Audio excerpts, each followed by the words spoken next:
I'm Carolee Garrison, and this is Seeking Sunshine, where we find the positive in the trials of life. There are times when life just brings you down, down, down, down to the ground. And it's hard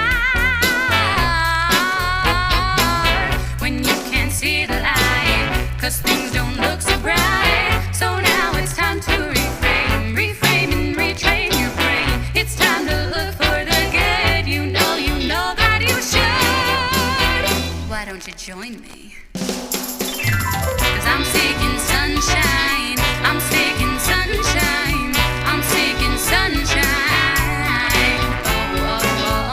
I'm seeking sunshine. I'm seeking sunshine. I'm seeking sunshine. I'm seeking sunshine. Do you like this song as much as I do? Ooh, it just gives me goosebumps and makes me want to dance. I am in love with this new version of Seeking Sunshine. This is the title song for my album that is going to come out probably around next February.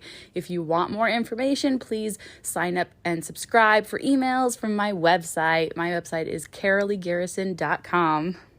Do you have a story to share? I would love to interview you for my podcast. I want to hear all about you and what you've been through and how you've been able to seek sunshine in your journey. Please reach out to me. You can send me a message in DMs on social media, or you can even send me an email at caroleegarrison@gmail.com. I would love to talk to you. Welcome back to the Seeking Sunshine podcast. Thank you so much for joining me today. And as always, if you find something in this episode that you enjoy, would you please share it with somebody? I would also really appreciate it if you would subscribe and leave me a review. Did you know that when you leave a review for my podcast, it helps a lot of other people get to listen to it?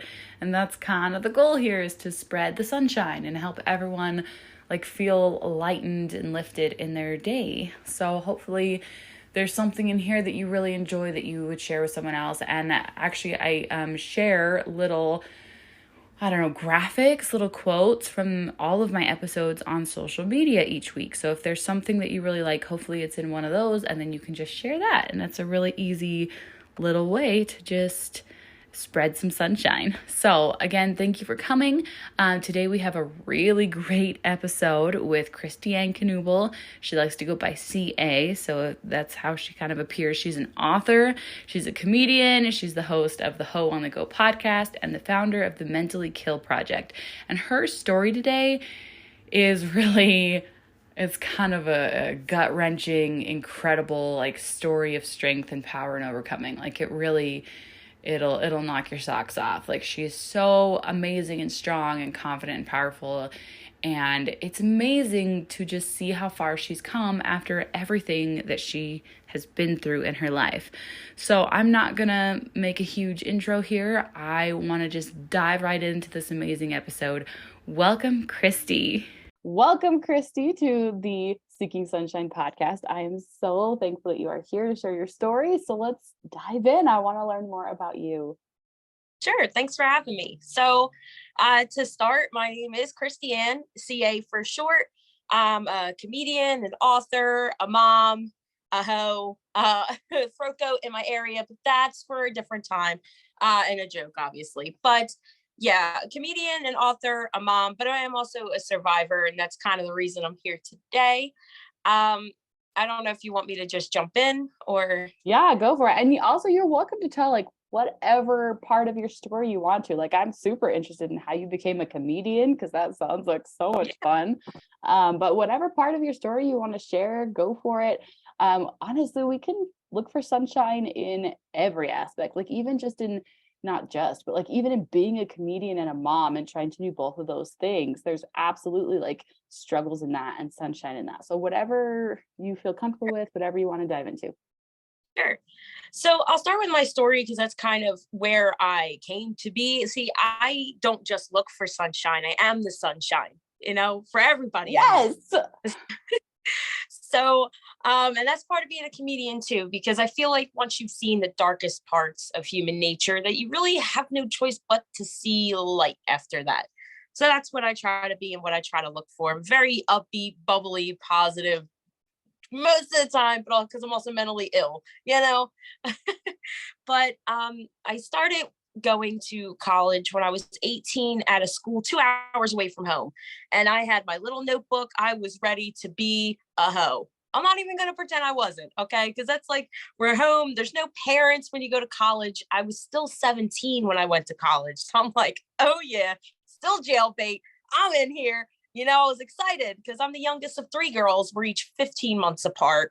And it was kind of, yeah, and it was a single parent, so it was kind of hard to be heard and kind of hard to be That's noticed. a chaotic childhood right there. My brother and I are 15 months apart, and my oldest two are 14 months apart. So it's like those are close.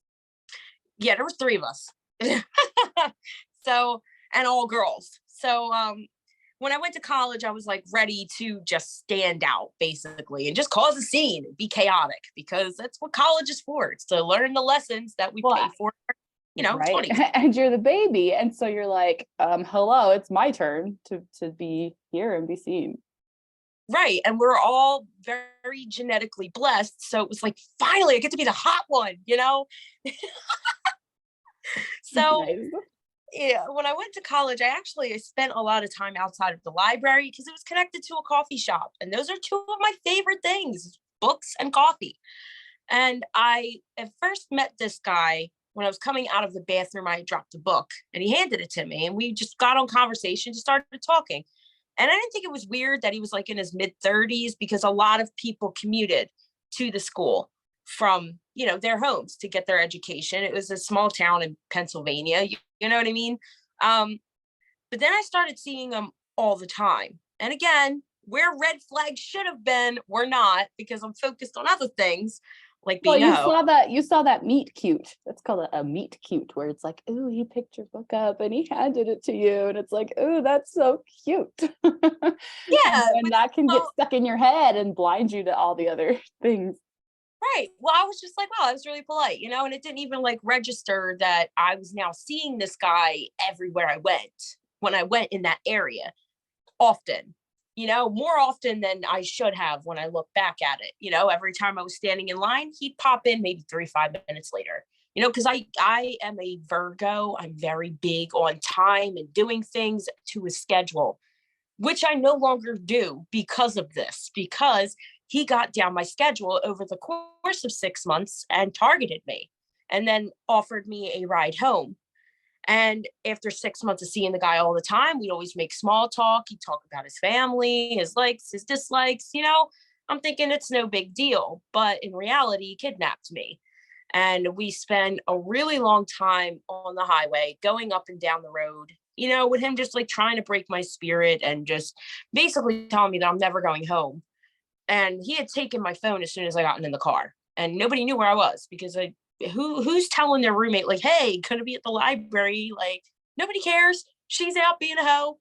She don't care what I'm doing. We don't check in like we check in with our parents when we're in college, because they're not our parents. That's the reason we're excited about being in college. We don't have to check in anymore, which is a mistake.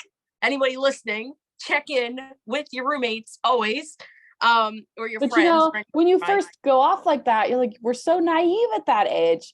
Like so naive. And in my situation, I was really blessed in a lot of ways. I met my husband and married him 7 weeks later after I met him, when I was 18 and a half in college. I went to college. I met him October 6th. Our 14-year anniversary was yesterday. But like, it could, who knows what could have happened, because like you, I was super naive. Yeah. And we just do things at that age that you just don't, as you look back, you're like, oh, that was maybe not super wise. All the time. I still look back at things I did last week and I'm like, girl, that was not your best work. Not my best work, but we ended up going up and down the highway for hours, and he kept pulling off on this like guardrail road. So in the Poconos, when you're in the mountains, because that's what that is, it's all mountain. So when you go up these guardrail roads, it's literally like guardrail and you're climbing the mountain. So the other side is just like, just nothing, just air. So there's really nowhere to go other than where you're going up the road. So, when we got the first and second time, obviously, like, I don't know if you can tell, but I'm pretty intimidating and I'm pretty fiery. So success was not had by him by trying to pull me out of the car. I'm punching, I'm kicking. I did land one good punch, which I'm very proud of to this day. It's like the only form of justice I ever got. Um, but he, the third time, had a knife. So, after that, it was kind of like, well, you did your best, kid. And he led me into the woods, and I won't get into detail with what happened in the woods, but it was violent and graphic and trigger warning for anybody watching.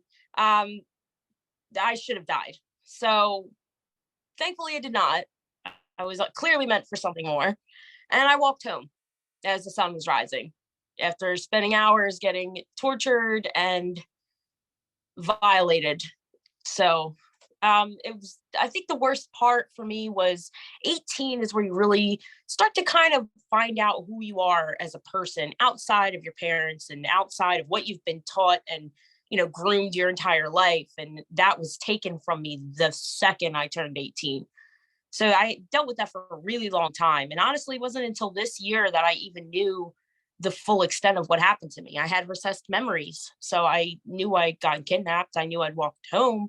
I had no idea the full extent of what I'd been through. And once I did realize that and learned about it, it was like, I probably should have said something. Like, probably should have said something right away. But number one, had no idea. Number two, didn't think anybody cared. I grew up as the youngest of three children. Nobody ever listened to me, So I didn't tell anybody. And attempts to go to a therapist just ended up really confusing me more because they did this kind of thing where they bounce a ball across the screen and it's supposed to kind of put you in I guess, a trance. And I was confusing childhood trauma with what I now know were recessed memories.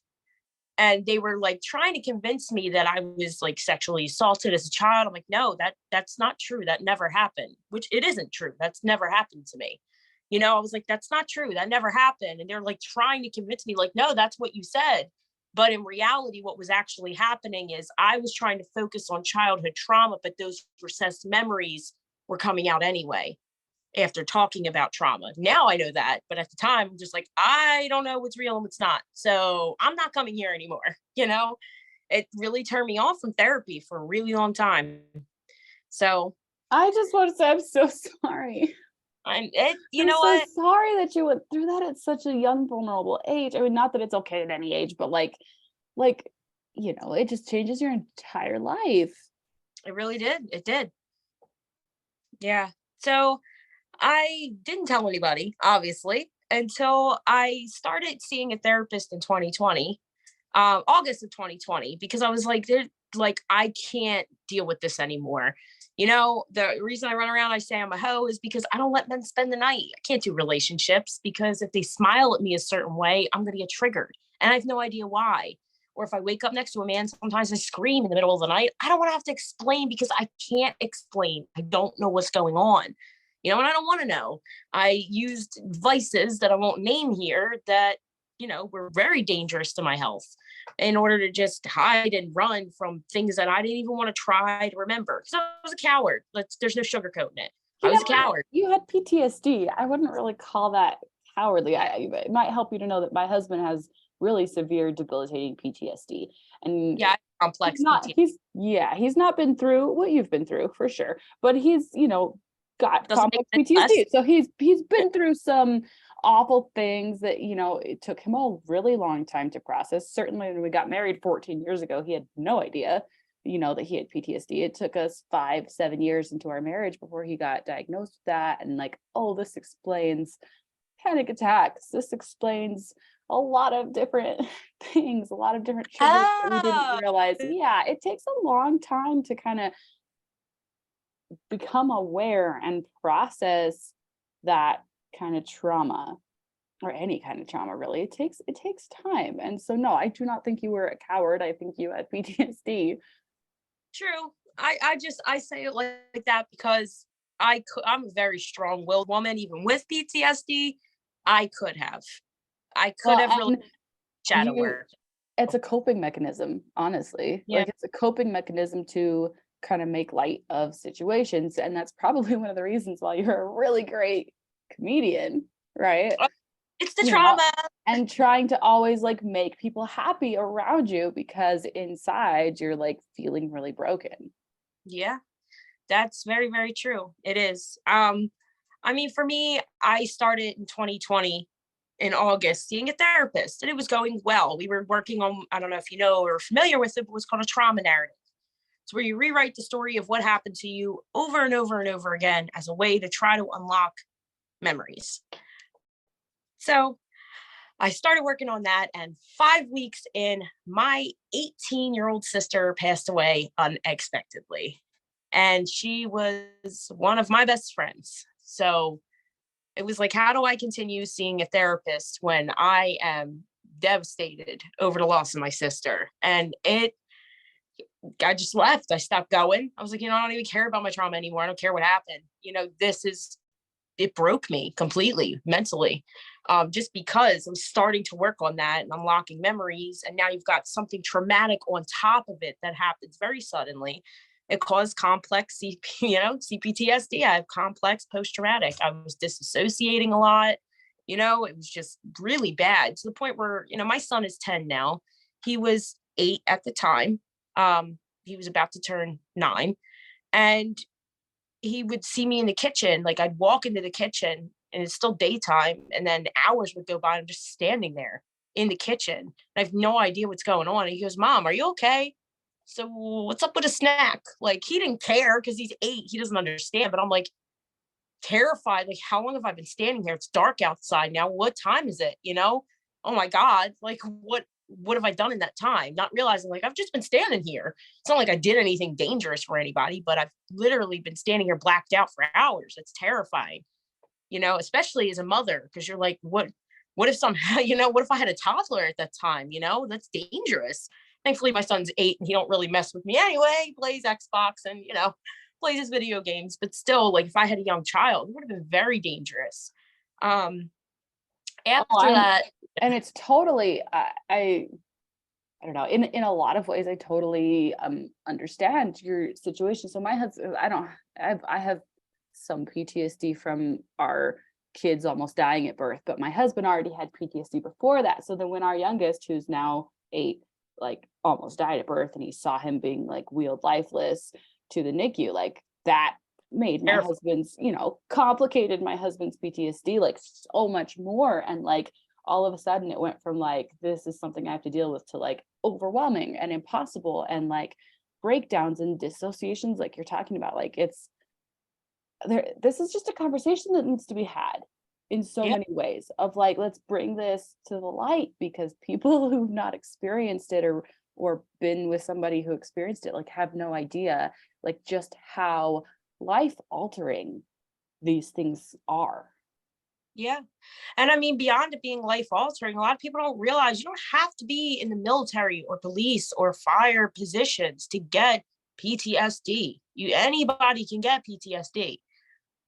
So yeah, my husband's is non-combat from childhood stuff. And then I mean, we've had loads of different traumatic things over our marriage of, kids and stuff. And it's, it definitely does not have to be from military or whatever, but it also can be like something where your perspective makes it more traumatic than it necessarily does from someone else's perspective. Yeah, absolutely. I'm actually really glad you said that. Because it's something that I read too online, that I've seen. Like, you don't get to tell someone how traumatizing something is for them. It's based on their perspective. If I look back at my childhood, there's some things that were very traumatizing, whereas my sisters are like, no. Okay, well, you were older. I was younger. To me, that was terrifying. To you, it was just another Saturday. To me, it's a memory, like a core memory, like from Inside Out. I love that movie for mental health. That's a great movie. It's a great movie. Oh, so good, especially for mental health. It makes it so easy to explain things to children. Relevant side note. I love it. No worries. Losing my sister kind of put me on a really bad downward spiral to the point I really don't remember much of 2021 at all because I was using vices that I shouldn't have. And I gave myself a heart attack in March of this year at 30 and crashed my car the month before and got a DUI and two cracked ribs and a concussion and ended with me trying to take my own life a week after my heart attack. So I was really just doing a slow suicide that entire year and change. I didn't even want to be alive without her, you know? And I didn't want to see a therapist because the one that I had was not a good fit for me. But I didn't realize you have to try different therapists before you find one that fits. You know, mine was like, you're so strong, you're so brave. Like, I know, I'm hot too. You haven't mentioned that, you know? How about you mention things that are beneficial to my growth? Like, what can I do? Because I feel broken here without my sister, you know? Or what can I do? I feel guilty that I couldn't save her, you know? I'm obviously not guilty and there's nothing I could have done. I know that now because I have a good therapist. But, you know, that was at then I didn't know. Mental health wasn't talked about in my family. I had no idea what was going on with me. I had no idea I was a borderline at the time. So I had no idea why I felt things so deeply. You know, when I didn't get a text back, I felt like I wanted to die. And I had no idea why because I didn't know emotions. I knew ecstatic, furious, and suicidal. Those were my three emotions. That's all I know. That's all I knew. But actually trying to take my own life sent me to the hospital for 2 weeks. And it was the worst period of time in my life because honestly, it was the first time that I was without any distractions, no phone, no kid. I've always worked two jobs. When my kid wasn't here, I always had people over, you know, smoking and doing, you know, goon stuff. But beyond that, this was the first time I was completely without distraction. And I had no idea what was about to happen because I unlocked every core memory from my traumatic incident. As soon as I picked up the pen, because I'm a master manipulator as a borderline, I'm not ashamed to admit that, you know, I noticed it about myself. And part of being toxic and growing is knowing that you're toxic so that you can grow. So I want to say recognizing your toxic traits. You are not toxic, but perhaps you have some toxic traits. some things I do are pretty toxic, but I more say that as a joke than anything. But when I went to the hospital, I could have signed myself out because I talked my way out of it because I'm a manipulator. But then I started smelling trees and I started feeling dirt under my feet that was not there. And I'm like, oh no, that's not good. So I dropped the pen, and that was the last memory I have of the hospital because after that, I was completely in the woods. So, and that's where my trauma happened. So yeah, I relived everything. It was, there's more to it than that, but it gets a little crazy. I did do an interview about that, so I can send you a link if you want to watch it, but it So I gets do weird. want to say, just as a way to like bring sunshine, and I feel like COVID and the entire pandemic kind of brought to light this topic of mental Yep. health for the world. Like it's been kind of slowly coming, but then the pandemic happened and it just exploded, and it kind of brought to light a lot of these struggles that people have because they were so heightened by everything that happened during those couple years. And I'm sure that the pandemic influenced like you being able to understand yourself better. And so while none of this is like, you know, happy or good, learning who we are is sunshine. Learning how to process our emotions, learning how to become better humans, that's all sunshine. As hard of a process as it is, there's beauty in that. Yeah, and I promise the rest of it is happy stuff. Okay. Well, and you're using all of this like terrible stuff that happened to you to bring joy to other people, to bring light to the world, and to help other people. So like there's another like ray of sunshine in all of the darkness that you experienced. Yeah. So when I went to the hospital and all of that happened, I finally had a new perspective on myself and what I'd been through, and a new, you know, I kind of went from like to like, you know, like hair flip. I couldn't do the hair flip, my hair's up.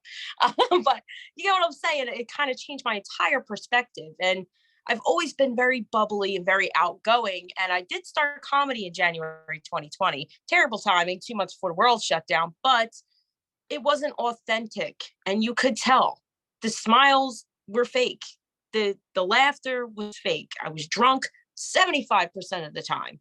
So even though I was still funny, because I'm literally like, this is just my personality, this is just who I am, most comedians are the same way. That if you're funny, you're funny. It's not something you just get on stage and you're just all of a sudden funny. It's just who you are, to the point where people are probably like, if you could tone it down, that'd be great. We got to be serious here. And I'm like, do we have to be serious here?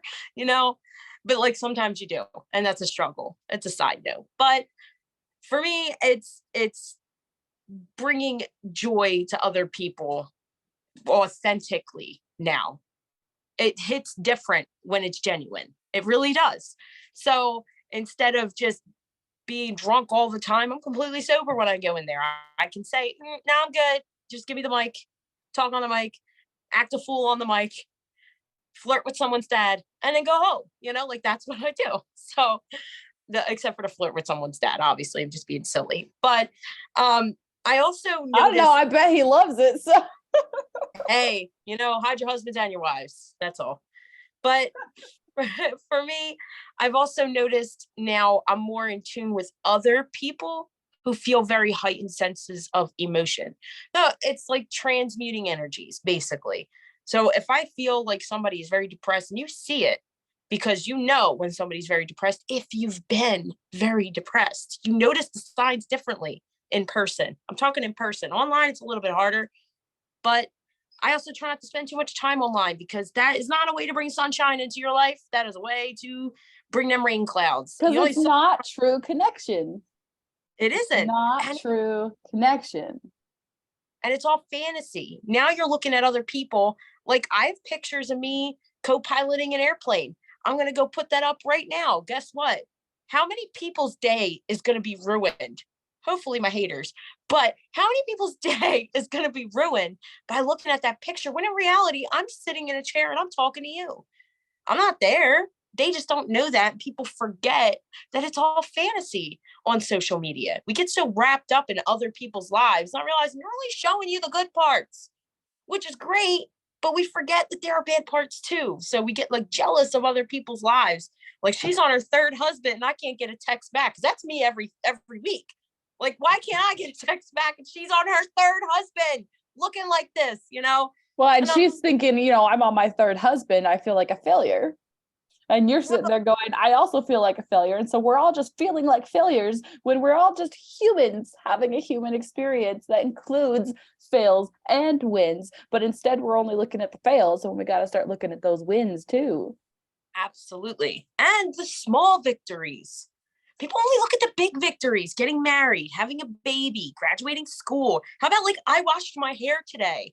That's a little victory. I got a lot of hair. That's a lot of work. Or I did the dishes. They've been sitting there for 2 days. Little victories. I changed the sheets. Hey. Or I washed, folded, and put away 3 loads of laundry. The and put away. Woohoo! Yeah. Look, my dishes reek right now. My dishes are so smelly that I'm like avoiding my kitchen, because my whole kitchen stinks because of my dishes. I'm with you. I am. Yeah, those are totally, victories that we should celebrate, and we often just don't. Yeah, and I think also we tend to wait. And I know your show's about bringing sunshine. We don't do that enough for ourselves. How many times when our friends are depressed, do we turn around and we're comforting, but then when we're depressed, we're just like, I am garbage. I am steaming garbage. When in reality, we should be in the mirror going, look at you. Yeah. We don't do that for ourselves.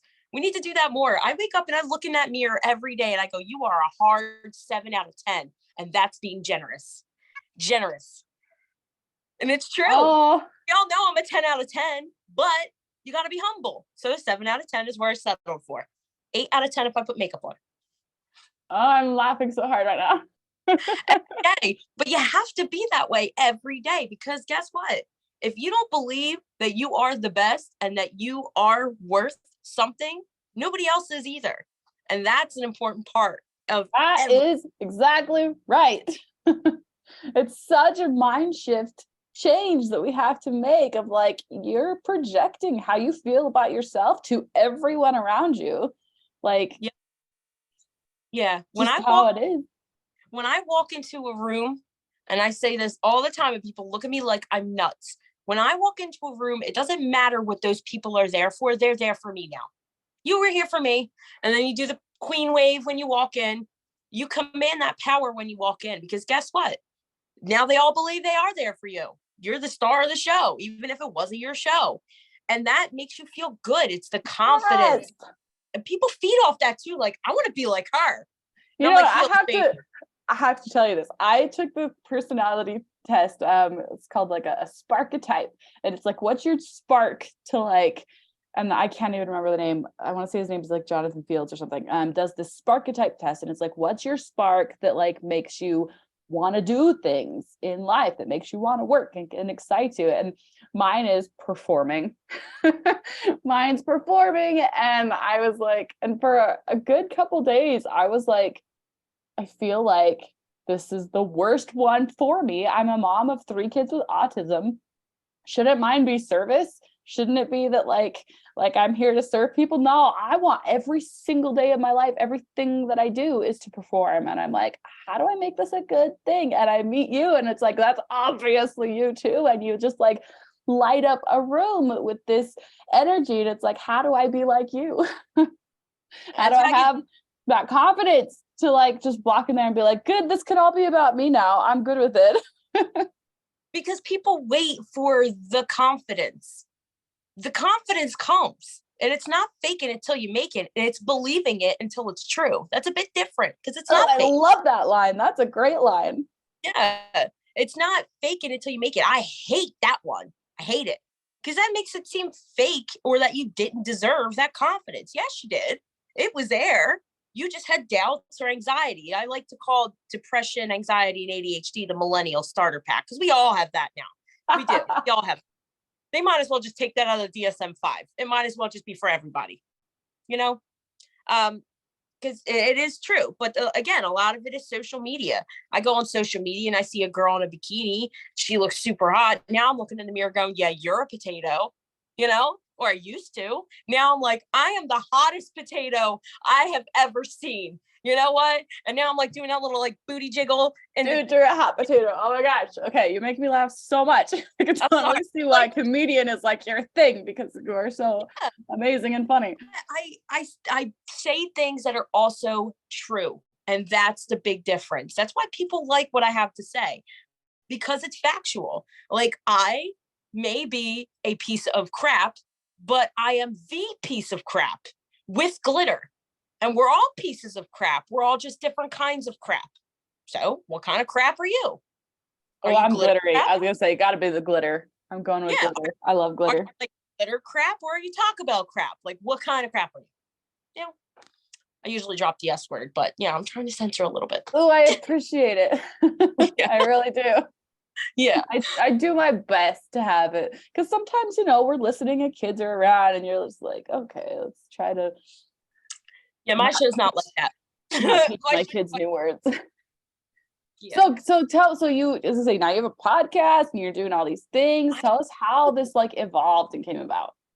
All right. So originally I had a book I wrote in my early 20s. It was after my trauma, because while I was in college, I used to carry around a little book with me.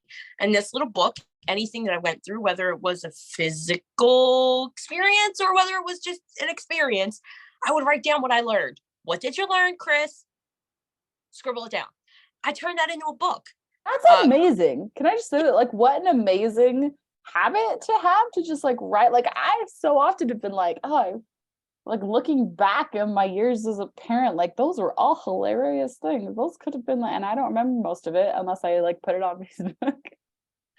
Like, that's a great thing to do. And it wasn't just stuff to use for comedy, though. This was just life lessons that I learned, because I'm not learning the same lesson twice. And I have a terrible memory, terrible, horrible, no memories. So I write it down, you know. By doing that, I turned it into a book, because I had always wanted to be an author, just to say that I was an author. I'd always loved to read. I love to write. And I'm like, now I'm going to turn this right here into a book. And I did, called the Hoe Sorry, so the Hoe Handbook? So you said? Hoe Handbook. Yes. Yep. All right, we'll go look it up. And is it C.A. Knuble on there? Or is it Christiane? So, but it's going to be under C.A. Knuble this time, because when my son was born originally, and I didn't mean to cut you off, but I wanted to make sure, don't start typing. Because when my son was born, I was like, no. And I took it off shelves, but it was still available print to buy. But nobody knew about it because I never advertised it, because I didn't really care about selling the book. I just wanted to say I was an author. So, but when I started comedy in 2020, I built my comedy around this book. So I took it out of publication completely. And then this year, for all my growing and all my learning and all my development and being less toxic, I'm looking through this book going, girl, no, you cannot tell people this. One bald guy did you dirty does not mean they're all trash. Like, that's not how this works. You have to be fair, you know? So now what I'm doing, and it should be done by and into my publisher by January, be back on shelves by June, I'm rewriting it from a 30-year-old perspective. Like I said, a little less toxic. So don't start typing. Awesome. That sounds I'll let amazing. you know when I go. Yeah, I'm so excited for that to come out. Yeah, a lot of people are. And you know what? It's crazy. Ever since I mentioned carrying that little notebook around, a lot of people do now. And that's amazing. Do it. You know, what did you learn today? You know, I go to my son every day going, is there anything I need to apologize for today? Because I be messing up, you know, but by asking, it's like journaling on the go. It's like It in is. the moment journaling. I love that you said on the go, because the name of my podcast that I modeled after my book is called Hoe on the Go. Yay. Because for the same reason, it's being on the go. It's like journaling on the go. But it's also, it could be my podcast teaches people how to please and be pleasing through sexual and self-empowerment. That sums it up, I think, beautifully. And I think it's a good play on words, but you know, it all kind of rolls into each other. Awesome. So how long ago did you start your podcast? I started my podcast in June. And when I originally started, a friend had come to me and said, hey, I have a network. I need comedy. Can you do it? And me and the friend who actually got me into on-stage comedy were like, yeah. I had him as my co-host because he gave the relationship, you know, guy in a relationship perspective, and I gave the hoe on the go perspective, you know, the very single, very relation, no, you know, like absolutely not. Sharing my bed, not a thing. Queen size means queen size, you know, but I just saw that. Okay, it's dumb. I just saw that in a meme last night because my friend does Meme Tuesday. So this meme was like, it was a queen size sheet and I'm a queen, so it is, or it's a queen size blanket and I'm a queen, so it is at capacity. Perfect. Yes. Yes. Yes. I did have full, but I'm a little bit, I need queen, you know? Plus my kid tends to meander his way somehow into my bed all the time. I'm sure you know, because my kids have queen size beds, mostly because somebody like gave them to us, which is a whole other story. But my kids have queen size beds, so you know, whatever. Well, my son has a twin. He just meanders his way to mine. Some in the middle of the night, I just feel like a foot kick me. I'm like, what is that? And I look over and it's my son. His butt's in the air. He's like farting all over my bed. I'm like, where did you come from? You know, get back to your bed. Horrible. Boys are the worst. My so son, yes, my son is 11 and he's severely autistic and like semi-verbal, and his new favorite joke in the whole world is to shove his feet in my face and say sticky feet and have me take his socks off for him. But only like right after he's gone on a walk and he's wearing snow boots. So his socks are like soaked in sweat and they're so nasty. And it's his new favorite thing in the whole world that he wants to do multiple times a day. Stinky feet. And then he laughs hysterically. And he thinks it's so funny to have mom take his nasty socks off for him. And then I throw them in his face. Nice. And I gently toss them right onto his face. And he thinks it's really funny. It's the little things. It's the little things in life. Sorry, I got a notification. But yeah, it's the little things in life, like throwing your kid's stinky socks in his face. I don't have little victories with my son because, he gets he's very emotional. So, like I'm grateful for it because, the reason and part of being a borderline is I don't really understand emotions because I either feel them so deeply that I can't even figure out what it is, or I feel nothing at all. So for him to be so vocal and so expressive about his emotions, like he came to me, if I'm doing like too much time on my computer, I'll go, Mom, you need to spend time with me. I need attention. Like, we can do that? Like, because if I did that in the 90s, my mom would be like, okay, whatever, go find something. Yeah. My mom used to lock us outside with a Huggy and a bag of dry ramen noodles, Not the ramen noodles, that's a joke. The 90s were a totally different time. They're like just a different world entirely from the world that we all live in today. It's like just opposite ends of the spectrum. Yeah. But it's important for me to be expressive with my son so he does get them feelings, because guess what? My son knows triggers. My son knows different mental health conditions. My son is going to be a powerhouse at spreading sunshine. Okay, he's going to be spreading sunshine. Woo-hoo. Which is a positive, because I'd rather him spread that than what other teenage boys will be doing. So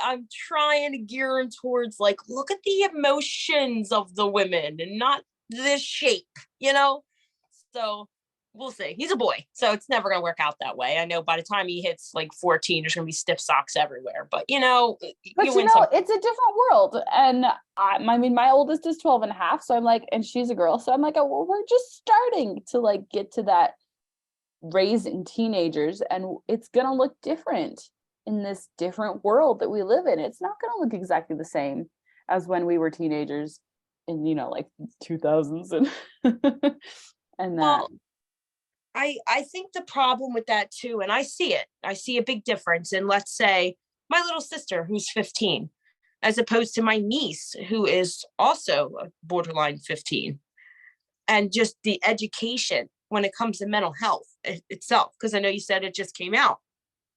That's the struggle that the next generation is going to have, because half of them are going to be very empathetic, very educated, very well informed, because their parents are very much advocates, and the other half is going to be like, that's not real. No, like half my family, like, shh, no, and then they're going to have that clash. See, for us, we're just starting to talk about it. So we're just kind of the pioneers. Like you said, it started really during the pandemic, and that's absolutely true, because we were all locked in the house with who? Ourselves. And guess what? Some of us found out that we kind of suck,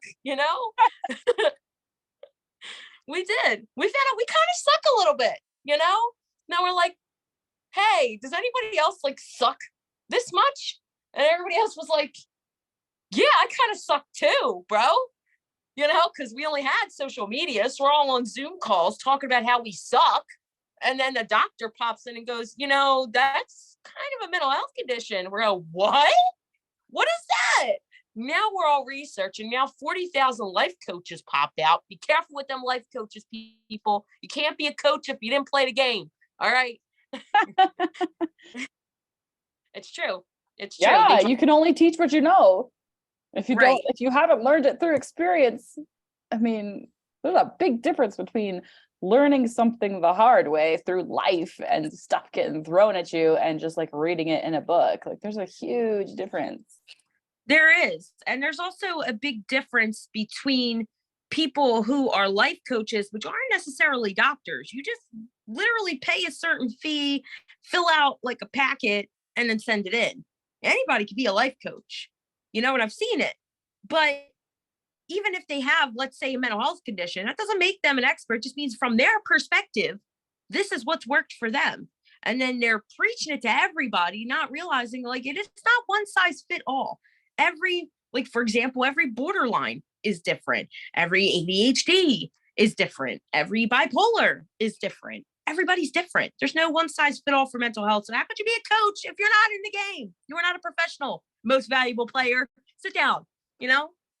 That drives me crazy. You're a guide. That's what Yeah, you do. you got to find the people that fit you and that you can specifically help. Like, it's not one size fits all. Nothing is. It is. Nothing is one size fits all.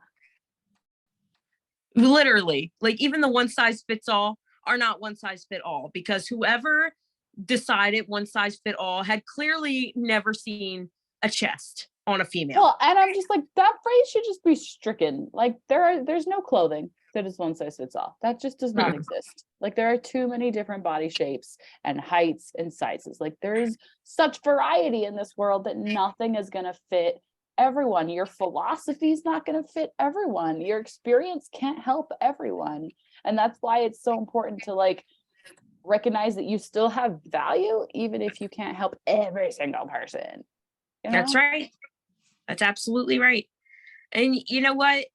It's recognizing that you don't need somebody to tell you that you have value as well. I think a lot of issues that people have when it comes to mental health and when it comes to self-confidence and all things like that, like I said to start, it's spending way too much time online. That's a given, because we're looking way too deeply into what is actually a fantasy. So that's the start. But at the same time, too, we also wait for other people to validate things about us. Why are we waiting for somebody to tell you that we're hot? I know I'm hot. If they don't see that I'm hot, that's their problem, okay? Because, hello, hard 7 out of 10, we talked about this, you know? You have to believe it for yourself.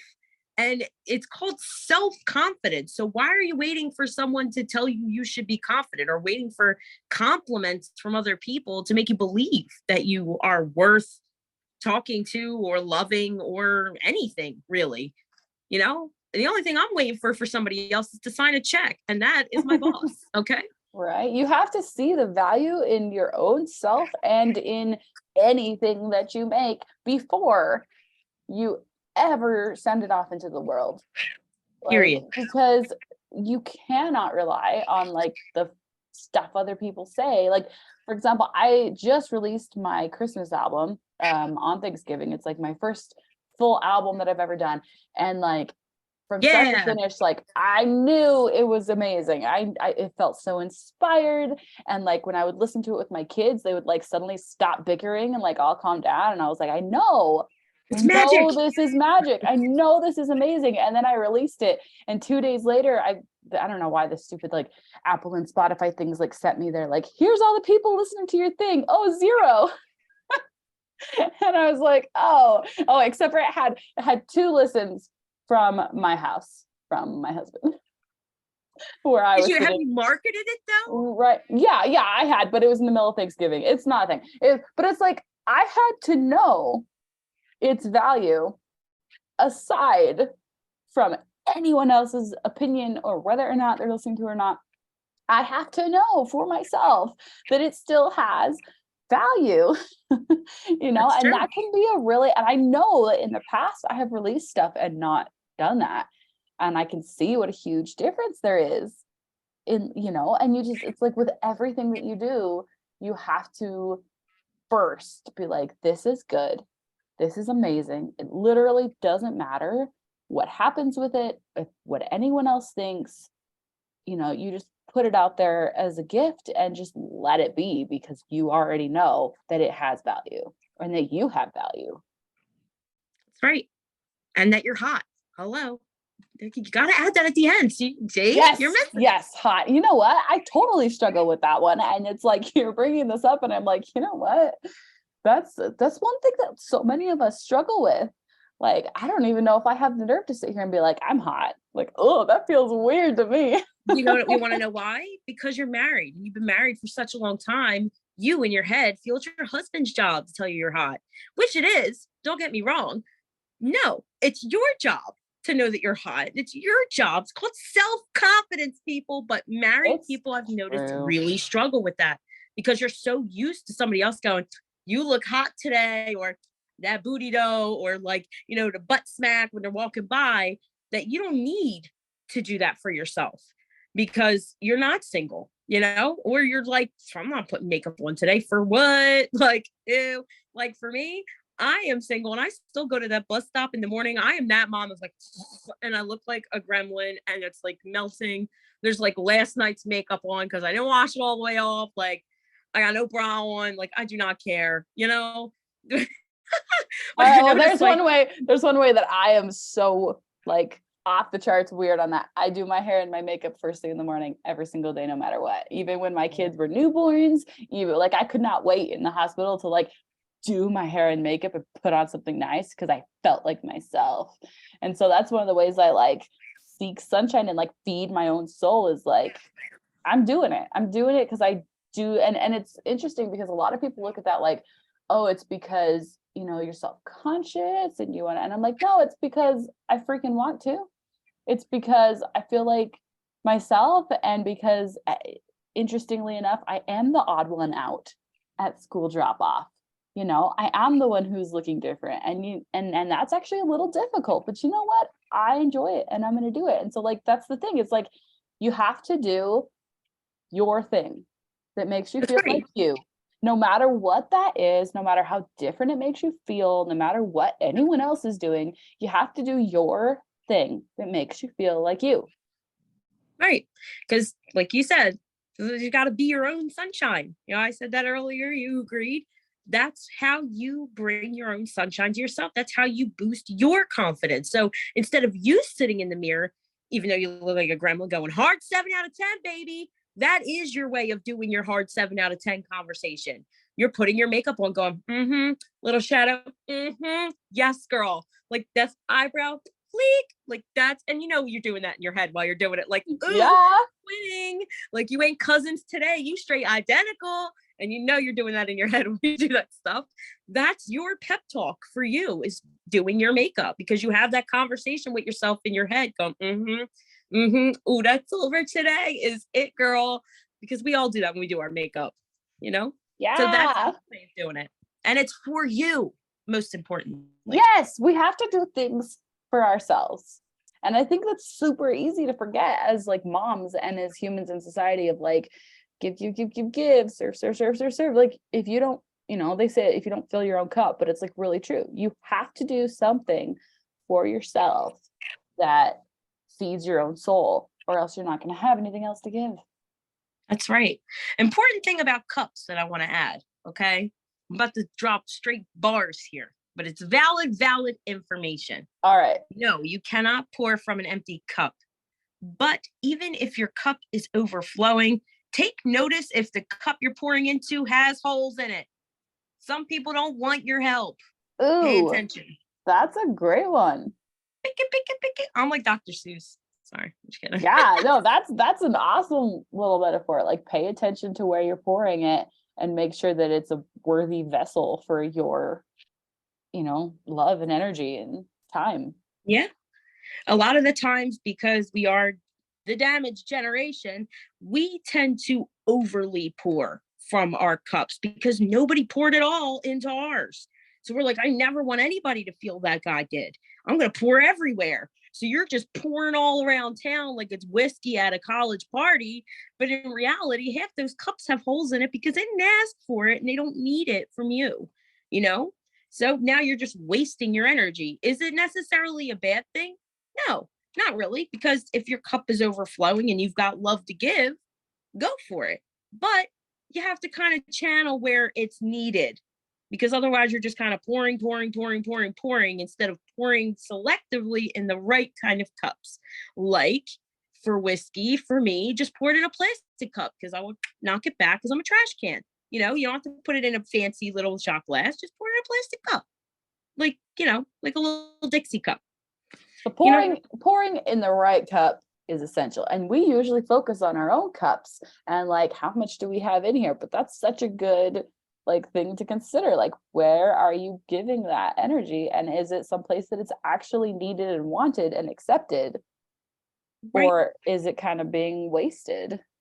And yeah, you know, and maybe initially it's like just give and see, and you have to like test it out. But if you know that your energy is not being received over and over and over again, maybe you can, you know, redetermine how much you're giving in certain areas. it's true. And also, here's a perfect example. You ready? My friend is upset and they call me and they are upset and they're going. And I'm just throwing love, love, love. You're so brave, so strong, so great, so hot, nice butt, throwing all the compliments, throwing all the good things. And she's still upset. And that's just irritating her. So instead, I ask, do you want me to listen or do you want some encouragement? What do you need? What can I do to help you? That's a great way to monitor if you're pouring energy into cups with holes in it, or if it's really needed. Like, I need somebody to tell me that I'm great because I don't feel so great today. Or, girl, I'm just mad. Shut up. Let me vent. I'm on a roll. Let me do this. I don't want to hear none Yeah, of that. I don't want to hear none of that. Just that's a listen. perfect example. Yeah. And it's a great way for people to monitor whether your energy is being wasted or not. Make sure that what get feedback instead of just like dumping all your love and energy out into the world. It's like, okay, what do you actually need? What do you actually need from me that I can help you with? And if it's just a listening ear, great. I can do that. If you need those compliments, great, I can do that. But let's make sure that what I'm actually doing is actually helping you, because that's what we want, right? We want to actually help people. We don't just want to like, here's all the stuff I feel like giving. And then you're exhausted. Yeah. And now eventually you'll reach burnout. You're like, I'm not helping nobody because now my cup is empty, empty, empty, beyond empty. Because you just give. You're not monitoring whether you're, refilling or receiving. And it's not a tit for tat kind of thing. It's just monitoring when your cup needs to be filled and reaching out when it does to whoever you need to. Because we as parents, as wives, as people tend to not do that part. This is such a great point. Like, we are not communicating enough. We are not communicating to say, hey, friend, what do you actually need from me? And we're not communicating to our friend to be like, here's what I actually need from you. Like, why do we not say what we actually want and ask for what they actually want? Like, why is that such a hidden thing? Why are we so self-conscious about that? Because it was something we were never allowed to do growing up. We were never allowed to say, Mom, I need some attention. Or could you just listen? No, they got jobs. They got work. They don't have time for that. It's not to villainize anybody's parents. It's just because we all worked. Now we're just a little more conscious. So we feel a little more comfortable and letting our children approach us in that way. Like I said, my son will come to me and be like, attention, what about it? What's up with it? Yeah, it wasn't modeled. It wasn't modeled for us. And now that we're modeling it for our kids and it's becoming more of a thing, I think it's good. I think it's great. I think it's heavy. It's the opposite of wet sock energy. That's how I describe it. I don't want anybody stepping to me with wet sock energy. And I feel like that's a major insult. It's one of my 2 favorite lines. My second one is, thank you for sharing your perspective. Because guess what? The way I deliver it could insult you or it could be a compliment. Like, thank you so much for sharing your perspective. That means I learned something and I value what you told me. Or thanks for sharing your perspective. Like, thanks, Joanne. Thanks for sharing your perspective. Right. Exactly. Like, okay. I had a perfect example of that, but you know what? I won't tell that one because he got into some things that were like very touchy subjects. So I won't get into that, but just know this guy had a very warped opinion of what women should be allowed to do. It was right after Roe versus Wade. And I was like, I would love to hear what you think of this. And I presented an idea because anytime I hear people say crazy things, I run right to their inbox and I'm asking rapid fire questions. Like, I need to know more. Like, how did you form this mindset? Because I'm all about studying people, reading people, learning about different people's mindsets, because how can I expand mine if I'm only looking at people with like-minded, ideas? No, I need to look at the crazy people. Yeah, I need to look at the crazy people too, because even if they're crazy, something led them there, That is such a truth. Like, all of us, the mental illness thing, like something led there. One of my favorite quotes is from Frozen. People make bad choices when they're mad or scared or stressed. Like, we tend to just look at the surface of somebody's actions and way they're presenting themselves, we don't look at like what caused that. And if we look at what caused that, that will so help us as we respond and as we try to like diffuse situations and be more understanding. You know, it's funny that you mentioned Frozen, because I was just talking to someone the other day how I really feel a lot of those songs pertain to mental health. Let It Go. What's the one? God, it's like one of my favorite songs from the second one, the Ching Ching, and it really started everything. She's like screaming on a balcony at 3 a.m. I forget the name of that song. Oh, yes. It's like my favorite. Can you hear? I can hear you, but I won't. Some look for trouble, but others don't. There's 1,000 reasons to go without my day. I'm singing the chorus. I know I can like see her through the whole thing, but I can't. Yeah. The background song. Terribly. Yeah. I love that song. It's literally one of my top favorite songs like ever. But if you listen to it, now that I've mentioned it, go back and listen to it. Consider mental health. Think about mental health conditions where you hear voices, where you know, because I do. I have one. You know, I have psychosis, but mine, thankfully, is symphonies. Do you listen to the other voices or do you not? And in so many ways, like we can expand that to so much like beyond mental illness to like inspiration. And I don't know if you're religious or not, but like God and like hearing the spirit and like, you know, there's the good side and there's the bad side. And we all have that, right?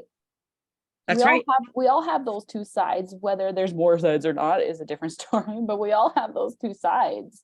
And like, which voice are you listening to? Are you listening to the voice of fear where you're freaking out and panicking that nothing's ever going to be okay and or are you listening to that voice of like peacefulness, of quiet, of like hopefulness, like it'll be okay. Somehow I will figure this out. And I'm about to throw you for a whole new loop. And is the voice you're listening to even yours? A lot of the times, and I've talked to a therapist about this, we had a huge conversation where she said we put it in our backpack. Everything we hear, we put in our backpack. But sometimes when we think things, it's not our voice that we're hearing. It's, let's say, our parents' voice or our uncle's voice or our sister's voice, or don't touch that, don't do that. It's not because we thought that. It's because somebody told us that and we took it as valid truth and we just kept rolling with it. So now every time we do something, like when I go stick a finger in a light socket, I'm hearing my mom go, no, you know, that's not my voice. Am I still gonna stick my finger in a light socket? No, obviously. But some things we do, like let's say when it comes to disciplining our children, how we discipline our children was how we were taught, because it's how we were disciplined. So for example, you know, this is a valid point. It's a little bit of a sidetrack, but just as a, you know, my son, I can't physically put my hands on him. Not that I want to, you know what I mean? But sometimes you want to give him a little pappy smack. You can't. So the reason why is because the first time I smacked my son on his butt, it took me hours to calm him down because he was so upset by the fact that I put my hands on him that he didn't even learn the lesson that I was trying to teach him. And that really forced me to sit down as a parent and say, is this how I want to raise my child? The same way that I was? And that's what made me realize, like, that wasn't even me putting my hands on my child. That was my parenting that I was taught, that I'm pulling down on my children. And I refuse to do that. So now I do worse things. Like I take the power cord to his electronics, you know, or I give him, and I know this is a little toxic, but for my son, it's a lot because we talk every day. I'll give him the silent treatment for an hour. Until your attitude changes, I don't want to talk to you. And I don't. It's hard. That's a boundary. That's a boundary that we need as humans of like, I'm not going to listen if you're going to be mean. Nasty. Yeah. Like I have the right to just not listen to this. You know, I have the right to not be screamed at, you know? Sorry. I didn't mean to cut you off. I wanted to make it clear that me and my son talk every day. Because I don't want people to think, like, she's ignoring her child. Like, no, we have hours-long conversations every day. No, and that's awesome. That's awesome. And I think like going back to what you were saying, like it's so important to be like, what choices am I making? And am I making them consciously? Because so much of our lives, like we just kind of go on autopilot, and that autopilot has a lot of, you know, stuff from our parents that maybe we don't want to bring into our lives. But if we don't stop and look at it clearly and go like, what choice do I want to make in this situation for me now? Not because of anything that happened before, but for now. Like, and it's so essential for us to decide for ourselves, like consciously Absolutely. make those decisions. Sorry, I was plugging my mouse in. But yeah, No worries. absolutely. It's So- it's really important. And I think we've been through a lot of stuff here. We're like therapists or whatever. Look at us go. Oh my God. Well, hopefully we can help people with this discussion. Like, there's just so much juice in this discussion. I love it. Ugh. I like that. Ugh. So just the juice. Ugh. But it's like that, like moist. Like unless you I say was gonna like say that word turns you up. yeah, I was gonna say like unless you can say like go get the juice out the fridge. It's like okay, or like can I get some juice? Like fine. And you're like I got the juice. You know, like oh God. I heard it so much from like someone I took a class from who was like, this is such a juicy conversation that I got really used to it. So now I say it sometimes. And like that's just one of those ways that we like learn things from other people. And then you're like, okay, like decide It's if true. you want to use it or if it just is becoming a habit. So tell me, as we wrap up here, like tell me where we can follow you. Tell me all the things you're doing now that we can go follow you on. Well, there's no limit to what I'm doing now, but you know, I kind of was like, I'm gonna like Pinky and the Brain style take over the world. So pretty soon you'll be seeing me everywhere. Woohoo! I'm kidding. But anything for me, you can find me at CA Knuble across the board. It's CAKANOOBLE.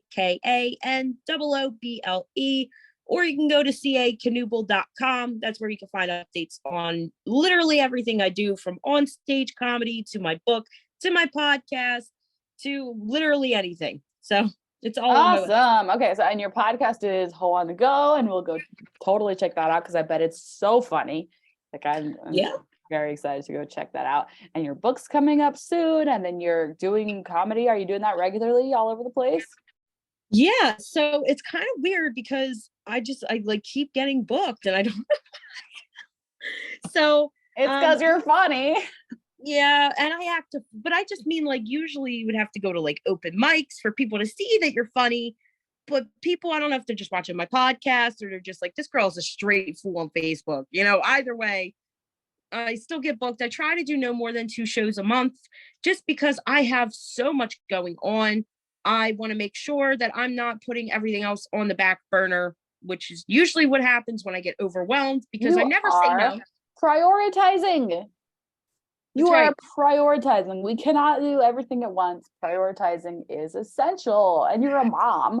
And so like that's gonna be top of the list. Period. Yeah. Yeah. But for example, like next week I will be in New York, Times Square actually, because SantaCon. What? Because I'm in Philadelphia, so I'm not far from New York. But I got asked to perform up in New York next weekend during SantaCon. So I'm putting on my little Santa suit and I'm gonna be running around with the drunk people, totally sober. But you know what? It depends on how cold it is. I might have a shot or 2 of whiskey because girl, gotta put some hair on that chest up in Times Square. It gets cold. Ooh, that sounds like so much fun. We're gonna find out. I might live stream some of it, who knows? But I Awesome. am also the week after hosting my own comedy show, all female lineup. Yeah, it's called a Ho Ho Ho Holiday Show. It's at one of the oldest all-female ran venues in Philadelphia. It's actually where My Chemical Romance got their start. John Legend, a lot of big names have hit that stage, and you know me. Awesome. I was okay. Yeah, I'm pretty I was excited about muted, but that. I like died at your name. So Oh, the name of your thing. Well, because I am going to be live streaming it for some of it for my podcast, just because podcast wise, what's today? Tuesday, Wednesday? What is today? I don't even know. Today's Wednesday. Wednesday. Oh, yes, it is. So tomorrow is actually my season 2 finale. It's a Survivor episode, so I am getting into my survival story more, and I have a couple people that are guesting that are also survivors as well. It's going to be a pretty powerful episode. But after that, I am taking a break through December. So there will only be, I have 1 pre-recorded episode I'm going to drop during that time. And then I'm going to live stream my show as well and probably live stream Times Square. So you'll still see little tidbits of stuff. because after that, my complete format is changing. So everything. I'm going to get into a little more serious of topics. Still going to be funny because, I got to throw a little jokey joke in everywhere I go. It's just what I do. But I am going to get into some very serious topics, but also some funny ones. And, the way I'm going to be presenting my show is going to change, but it'll always be at facebook.com/hohandbook23 for updates and stuff. So.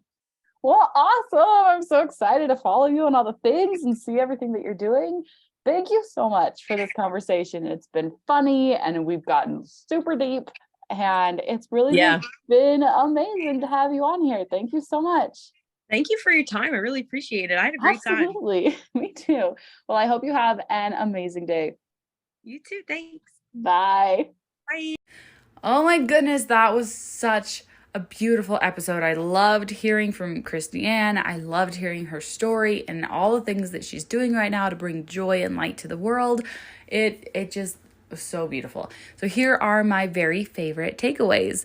Number 1, I don't just look for the sunshine. I am the sunshine. I love that so much. It just goes to show that we can all choose to be sunshine in other people's lives. It's just a matter of choice. Number 2, I feel like once you've seen the darkest parts of human nature, you really have no choice but to see the light after that. Number 3, clearly I was meant for something more. Number 4, learning who we are is sunshine. Learning how to process our emotions, learning how to become better humans, that is sunshine. As hard of a process as it is, there's beauty in that.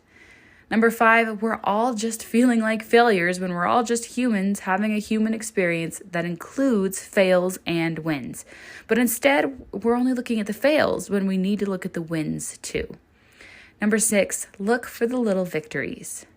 Number 7, if you don't believe that you are the best and that you are worth something, no one else will either. Number 8, it's not fake it until you make it, it's believe it until it's true. Number 9, you cannot pour from an empty cup, but even if your cup is overflowing, take notice if the cup you're pouring into has holes in it. Boom! Those are such great lines. Oh, they just are so powerful. So you can find more from Christy at caknubel.com and at the Ho on the Go podcast. And of course, you can find more from me at my website, caroleegarrison.com. You can go and shop some of the products that I have available right now. You can subscribe to my newsletter for a special song download that is only for those who sign up for my email list. And I hope to see you again next week. We've got some really, really great episodes coming up, and I'm going to leave you with a song. God rest ye merry gentlemen, let nothing you dismay.